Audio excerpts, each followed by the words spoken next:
हजरात, आज से 2 दिन कबल कराची में एक वाकया पेश आया। जोएल कॉक्स नाम का एक अमरीकी शहरी इस्लामाबाद आने के लिए कराची एयरपोर्ट पहुंचा। सामान की तलाशी हुई।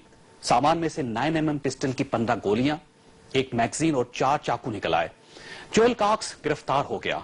ये विजिट वीजे पर पाकिस्तान आया था, लेकिन इसकी गिरफ्तारी के बाद अमरीकी मीडिया ने इसे FBI का एजेंट करार दे दिया। ये मियामी में FBI के फील्ड ऑफिस में काम करता है। जुडिशियल मजिस्ट्रेट ने जोएल कॉक्स को 10 मई तक के लिए जिस्मानी रिमांड पर पुलिस के हवाले कर दिया। ये एयरपोर्ट से गिरफ्तार हुआ था और कानूनी लिहाज से इसे एयरपोर्ट थाने की हिरासत में रहना चाहिए था, लेकिन पुलिस ने इसे सदर के इलाके में थाना अल्टरली मैदान में शिफ्ट कर दिया। कल अमरीकी सफारत खाने ने तस्लीम कर लिया कि जोएल कॉक्स सफारतकार नहीं है, ये आम शहरी है, इसे सफारती इस्तिस्ना हासिल नहीं।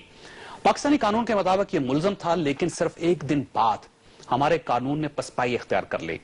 आज सिंध हुकूमत के होम सेक्रेटरी डॉक्टर नियाज अली अब्बासी, DIG ईस्ट मनीर शेख और SSP मलीर राव अनवार अपने दस्ते मुबारक से जोएल कॉक्स की जमानत की दरख्वास्त लेकर डिस्ट्रिक्ट एंड सेशन जज की अदालत में पेश हो गए। अपने इल्जामात वापस लिए और सेशन जज ने 10 लाख रुपए की जमानत के बदले जोएल कॉक्स की रिहाई का हुक्म जारी कर दिया।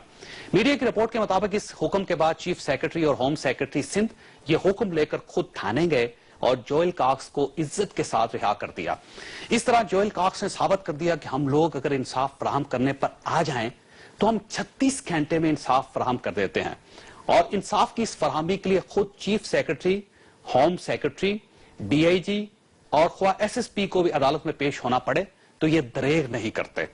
मैं इस शानदार परफॉर्मेंस पर सिंध हुकूमत, सिंध के होम डिपार्टमेंट और कराची पुलिस को मुबारकबाद पेश करता हूं, लेकिन साथ ही डरते डरते एक छोटे से सवाल की जसारत भी करता हूं कि आप कभी एक बार जिंदगी में सिर्फ एक बार किसी पाकिस्तानी शहरी की जमानत के लिए भी अदालत गए हैं? आपने एक बार किसी ऐसे पाकिस्तानी शहरी को भी इज्जत बख्शी जो अपना पेट काट कर हुकूमत को टैक्स देता है और इस टैक्स से सरकारी ओहदेदारों को मराद और तनख्वाहें मिलती हैं? क्या इस मुल्क में इंसाफ के लिए भी अमरीकी शहरी होना जरूरी है?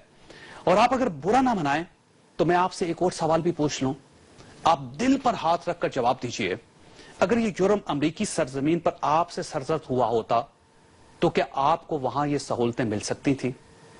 होम सेक्रेटरी साहब, DIG साहब, SSP साहब और सेशन जज साहब, क्या वहां इस तरह आपकी जमानत हो सकती थी? लेकिन अफसोस, हम इसके बावजूद शिकवा करते हैं कि दुनिया हमारी इज्जत नहीं करती। दुनिया कितनी बेवकूफ है।